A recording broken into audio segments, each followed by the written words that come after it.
everyone's talking about the Epstein saga or the Epstein scandal. I thought that I would do a different kind of video talking about Epstein and Trump from the Course's perspective, from the perspective of radical forgiveness or true forgiveness, and what that looks like for Trump and Epstein. Now, obviously, some people still support Trump, I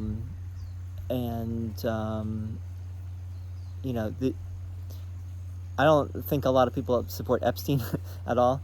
But anyway, I don't want to say too much. I'm going to read you what I wrote to AI, ChatGPT, and then we're going to hear what ChatGPT has to say about this, and I'm going to be commenting as we go along. Everyone is talking about the Epstein scandal right now, and what I would like to do is something just a little different, to talk about Trump and Epstein from the vantage point of A Course in Miracles. How would ACIM approach the situation in terms of forgiveness and understanding and non-judgment? I have my ideas, but would like to hear what you have to say. But I will say this: if we look at this deeper, we do tend to label these guys as bad and even evil, and want them to be punished for their crimes, etc. Yet the reality is that we all have our own issues. How might we see them from a place of forgiveness rather than judgment? Now, that was just a little bit. I could have said a lot more there, but I wanted to insert a little bit of my own thoughts before we started. Here's what AI has to say, and then I'll comment. That's a powerful and important question, difficult but deeply in line with the spirit of A Course in Miracles. When we talk about figures like Epstein or Trump in the context of ACIM, we're challenged to go far beyond the usual societal conversation. The Course never condones harmful behavior, but it invites us to reinterpret how we see the people involved from the perspective of the mind, not the body, and what our judgments ultimately say about us. Now, actually, the Course doesn't condone and it does not condemn harmful behavior. It really is mainly talking about the mind. It hardly has anything to say about what we do, behavior. It has everything to say about how we think about things, how we see things. Let's walk through how ACIM might guide us through this.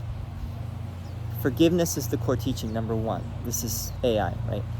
The Course teaches that forgiveness is the way we awaken from the illusion of separation. But ACIM's definition of forgiveness is radical. It says that we forgive what has never really happened, not because the world is perfect, but because the world itself is a projection of a mind that is... Oh my God. All right. Maybe I keep trying to do this video and different things take me away from it. But anyway, ACIM's definition of forgiveness is radical. It says that we forgive what has never really happened, not because the world is perfect, but because the world itself is a projection of a mind that is split from God.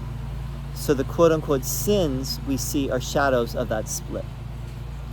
And then it brings in the workbook lesson 193, which says, forgiveness recognizes what you thought your brother did to you has not occurred. This is one of the great lines of the Course, right? Forgiveness recognizes what you thought your brother did to you has not occurred. In this light, Trump and Epstein, like all of us, are acting out roles in a dream of separation. Their actions seem monstrous on the level of form, but from the Course's vantage point, they are deeply confused children of God, lost in guilt and fear, just as we are when we act without love.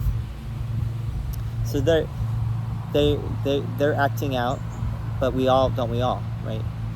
And if we look from a higher perspective, from the Course's perspective, this is all a dream. We're all merely players, as Shakespeare said, merely players in this divine drama. Who can really say, who can really condemn them when you look at it from a higher perspective? Now, that doesn't mean that we don't try to do things to stop people like that from doing what they're doing. This is not like to condone pedophilia or to condone lying or cheating or criminal behavior in any regard, right? We don't want to do that. But this is talking about how we think in our heart about people like Trump and Epstein. But ultimately, you know, this is really how we think in our heart about ourselves, because we also are, you know, we are not without sin, so to speak, right? So if we can see them in the light, we really can see ourselves that way, right? And the only way to really to remember that we are forgiven, that we are without sin, is we have to recognize that they also are, which is a big one. But let's go on. Number 2, the ego seeks to project guilt. According to ACIM, we project guilt outward so that we don't have to face the guilt in our own minds. That means we look for villains, people who are worse than us, so we can feel quote unquote safe in our separate identities. So we project, we find scapegoats, we find people to project blame onto so that we can get rid of the feeling of, so we don't have to look at our own stuff, in other words. The world you see is the delusional system of those made mad by guilt. That's from the text, chapter 13. Another great quote. The world you see is the delusional system of those made mad by guilt. When we demonize someone like Epstein, we might feel righteous, but we are also reinforcing the idea that sin and guilt are real, and worse, that they are outside us. The Course asks us instead to look within and ask, what part of me wants to see him as evil? What am I avoiding in myself by making him into the ultimate sinner? Right? What am I not facing, in other words, by seeing him as this horrible person? And by the way, let me just say that Michael Wolff was going to be his biographer. I don't know if you've seen Michael Wolff talk about Epstein. He talked for hours to Epstein, right? 100 hours. He has Epstein on tape talking. And I think Michael Wolff, if you listen to him talk, he saw Epstein, you know, I think he recognized that Epstein was a person just like the rest of us. He was perverted, right? And he acknowledged his perversion, I think. You know, I don't think he denied that. But I think Michael Wolff maybe saw Epstein more as a human being than most people would give him credit for. Right? We project onto Epstein all these horrible, nefarious things, which might be true to some extent. But ultimately, Epstein is just a person just like we are. This isn't to say we approve of what he did. The Course is never about denial or enabling harm. It's about seeing all behavior as a call for love or as an expression of love. And if it's a call for love, as it surely is in cases like these, then the only appropriate response is healing, right? Or the only appropriate response is forgiveness, or you could say love. Number 3, they are still the Son of God.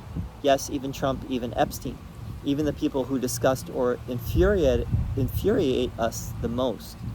From ACIM's view, there is no hierarchy of illusions, meaning no sin is worse than another, because all are equally unreal. This doesn't make all actions morally equivalent on the level of the world, but it does mean that on the level of truth, everyone remains as God created them, innocent, whole, and incapable of being truly corrupted.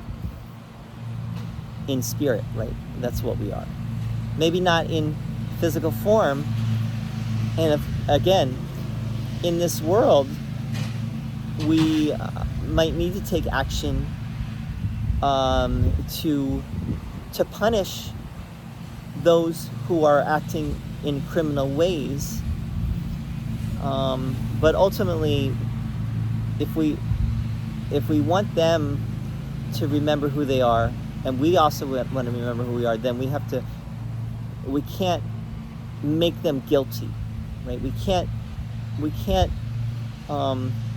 make them out to be, we can't make them evil and bad and villainous. We have to see them as we would like to be seen, which is innocent, as we truly are.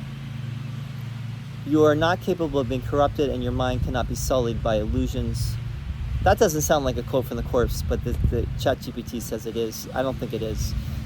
I've never seen the word sullied in the Course. I'd have to look that up It says it's from the text, chapter 14. If this is true for you, it must also be true for them. That's the radical equality of ACIM. All right, number 4, I'm going to try to put this all in the description so you can read it on your own as well. We can see them differently. You might say, but they hurt people. Yes, and they likely hurt themselves even more. If we're being honest, a person who abuses others is not at peace. No one who knows the love of God seeks to dominate or violate. What we are witnessing in such individuals is the ego in full panic mode. Right? Trump is a panicking.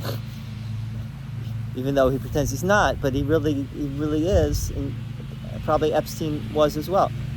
Trying to get, possess, exploit, control in a desperate attempt to fill an inner void it doesn't understand. The Course might suggest seeing them not as monsters, but as deeply wounded brothers, or I would say children, who believe they are separate from love. This doesn't mean we don't take action to stop harm in the world. It just means we don't do it with hate in our hearts, or with the illusion that they are any less deserving of love than we are. Now, this is a very important distinction, and it's already been made, and I've already talked about it just now, but I'm going to talk about it again, which is that we have to differentiate between how we see people like Trump and Epstein in our hearts, in our minds, versus how we act in the world towards people like that. And we can still love and forgive them, and at the same time hold them accountable, right? There's not that those two things are not mutually exclusive. And I think a lot of people have a problem with that, thinking that, well, you can't hold someone accountable and not judge them. Actually, you can. You can not judge them. You can see them from this higher perspective, and at the same time hold them accountable for their actions. That's not a contradiction, at least according to what we're talking about here. Number 5, your peace comes first. ACIM says that how we see others is how we see ourselves. If we choose to carry hatred or a desire for punishment, we're reinforcing guilt within ourselves, even if we aim it at others. This doesn't mean we suppress our feelings. It means we offer them to the Holy Spirit. We say, I feel anger, rage, horror, but I don't want to keep this. Please help me see this differently. And then it quotes the text, chapter 30, anger is never justified, attack has no foundation. That is a quote, right, from the Course. And that's a great quote. Anger is never justified, attack has no foundation. Forgiveness is not saying it's okay what you did, it's saying I will not bind you or myself to the illusion that sin is real. I choose love instead. Summary. Now, ChatGPT summarizes. To view Epstein and Trump through the lens of A Course in Miracles is not to excuse, rationalize, or ignore real pain. It is to take our own healing seriously enough that we stop using them as scapegoats and start asking, what am I here to learn? How can I choose peace instead of judgment? Right? Turn this back on yourself, in other words. Ask yourself, why do you want them to be evil or blameworthy? Why do you want them to be punished? Why do you feel hatred toward them? Turn it back on yourself and ask, why am I not at peace? Right? Why am I in such a lack of peace that I hate them, or that I actively dislike them, or I want them to burn in hell, or I want them to be punished, or why am I crying about this? Why am I so upset about this? Why am I emotionally charged about this? From that place, real change is possible inside and out. So I think ChatGPT did a good job of talking about this. And I think this is important. It is maybe more important than all the other stuff that we are talking about, and I've heard some really good, I heard this stand-up comedian talk about this whole situation, and I think he was probably right. He was very good, saying basically that someone had Epstein killed, probably might have been Trump, even though Trump denies it. Epstein probably was heavily involved in in a sex trafficking network.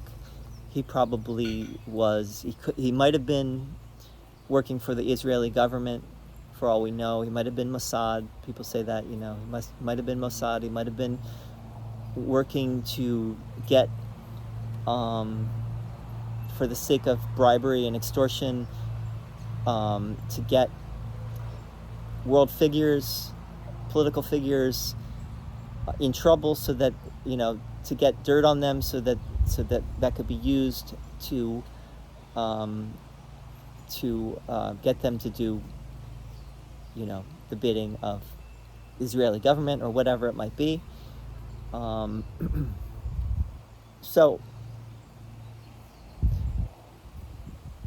what these guys did is not, we want to hold them accountable. We want to get to the bottom of this. We want to know what the truth is, right? At the same time, for our own healing, we don't want to come at this from a place of hatred and judgment and attack, and holding on to a feeling of personal vendetta, or feelings of, whatever they might be, rage and horror and so on. But rather, we just want to look at it calmly and see this from a place of love and forgiveness and healing and peace. And the only way to do that really is to say, this is all a dream, right? This is all a made-up story that we made up, right? That we chose separation, and in choosing separation, from separation comes guilt and sin and suffering and all the things that go along with being a separate identity. Right? As long as you have separate identities, you're going to have identities in conflict. And this is only the ego writ large, right? But there's no hierarchy of illusions. As ChatGPT said, there's no hierarchy of illusions, and there's no order of difficulty in miracles, which means that what Trump and Epstein did, even though it's larger than life insanity, but insanity is insanity, right? My insanity on the small level that it's on is really not any different than their insanity. So do I want to remain insane, or do I want to see this from a place of sanity? Insanity laughs under pressure. We're breaking. I was just listening to Under Pressure today. So that's one of my favorite all-time songs. I think I've already done a video on that song, but I want to do another video about that song. Anyway, I hope this was helpful a little bit. Would love to hear your thoughts. And don't judge yourself if you do feel hatred. If you do, want them to burn in hell, don't feel guilty about that. Don't feel bad about that. Don't judge yourself for that. Acknowledge that that's how you feel, and get on with it. So feel free to leave a comment. Love to hear anything you want to share. And yeah, peace.